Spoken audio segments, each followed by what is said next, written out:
So since starting the magazine, what are some of the things that you've noticed in the lives of Muslim women that have changed since then? Well, we incorporated the company in 1999, launched the first issue in the end of October 2000. So it's, 14 years in the making. And when we first launched the magazine, I remember getting calls from detractors saying, "Oh, I should stop this. This is terrible. I'm going to hell. How can you have a picture of a Muslim woman on the cover of a magazine? And what if non-Muslim men pick this up and read this?" And there were many people who felt very uncomfortable with the presence and the voice of Muslim women in public space. And they said, "Well, it's a good magazine." Some said, "It's a good magazine, but you should use flowers or food on the cover." And I answered, "Well, if this was a magazine about food, I certainly would, Yeah.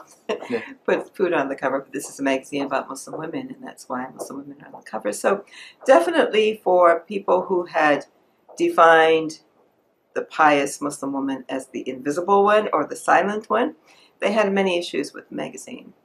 I found over the years the criticism of the magazine morphed and evolved, and people became comfortable with her presence and then said, "Well, okay, if you must have a woman on it, make sure she's not too pretty, or she doesn't have any makeup, or she's not smiling." And gradually then the criticism evolved into criticism about the content of the magazine and the editorial integrity of the articles. And so I've definitely seen a change in the acceptance of the Muslim woman's voice being front and center. And, I often point out this is a pre-September 11th initiative, and because we launched in 2000, and so many initiatives launched in reaction to September 11th, in reaction to maybe motivated by wanting to explain who Muslims are and who Muslim women are. Our motivation was definitely creating a vehicle for the voice of Muslim women, have Muslim women be, strong actors in the public space. So in that work, giving that voice, have there been times, stories that you've worked on or that you've published that you said, "This is why I do this," and specific examples where you just kind of sat back and said, "This is why I do this"? I think the feedback, each issue is like giving birth. I say I have 5 children, and it's a wonderful process. The creative process to me is really fantastic. To start with nothing and end up with an issue, but more than a particular article itself that really captures my understanding of the why. More than that is reactions. Are the reactions that I get from other people who say, "This has made a big difference in my life," or when I read Azizah Magazine, I feel empowered or I feel inspired.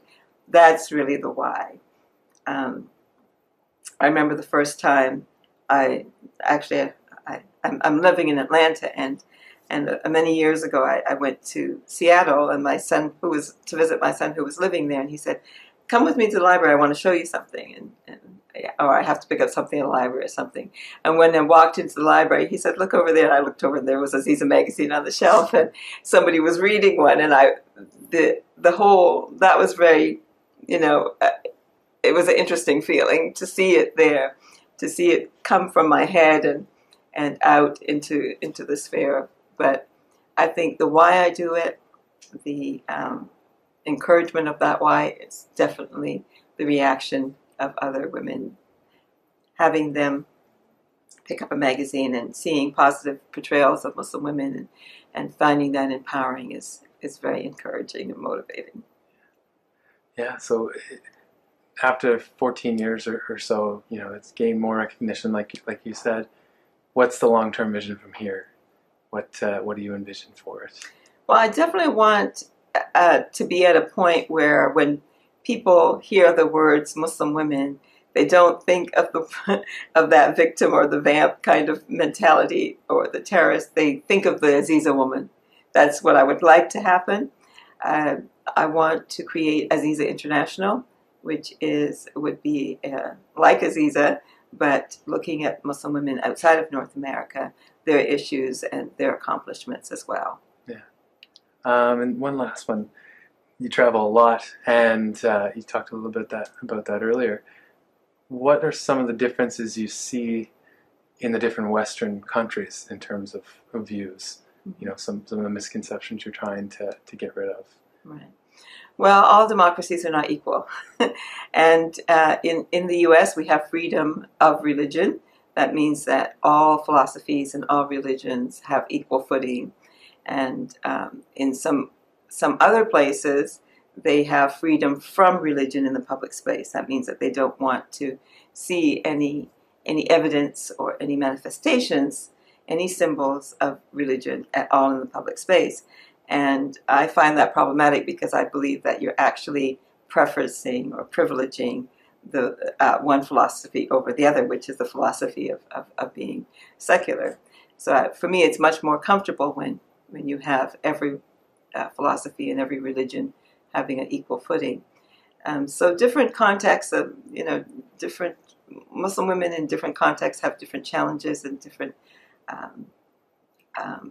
obstacles to overcome, but also different privileges and different opportunities. And it's interesting that I feel, Muslim women in the U.S. and Canada are in a very privileged position. And we can get into the nuances of empowerment, and we don't have to worry a lot about, walking 10 miles to get water. Yeah. And this is one of the things that came up actually when a few years ago when there was the discussion about women imams, or can women be imams, or can women be leaders, or whatever.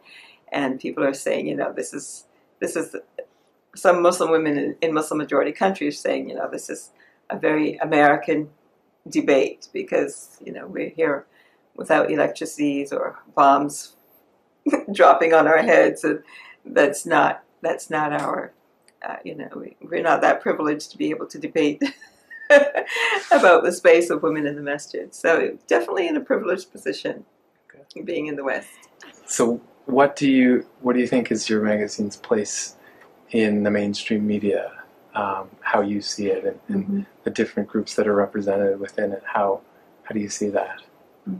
I think it's a very interesting time right now in the media industry, not only with the merging of many media outlets to make kind of mega media outlets, but also the explosion of social media, which has been a plus and a minus for journalism.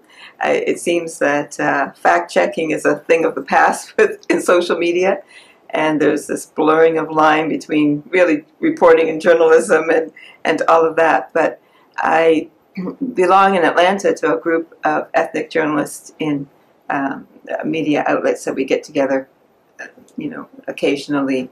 And so there'd be a Hispanic news organization, Korean, Chinese newspapers, as well as a Somali radio station, and Azizah Magazine. And, there is a conglomeration of ethnic media in the States, and what we've found is that many people in the ethnic communities do not either trust or read or consume mainstream media. And so this is very important to provide this voice and these outlets. Also, Azizah is a very niche market. I mean, it's Muslim women, which is a small component of the general community, the general society. We are in public libraries and university libraries, so there are people who are ever is interested in the lives and the accomplishments of Muslim women certainly can find out about her in Azizah Magazine. All the articles are written only by Muslim women, and the Dean's section is written by a Muslim woman who has credentials in Islamic studies. So it's a very unique place to find her voice unfiltered. I think it's important for people who are not of the dominant culture to have a voice and to create their own images. If you don't tell your story, someone else will tell it for you. Great. All right. Well, thanks so much for being with us today. You're welcome. Thank you for having me. It was wonderful.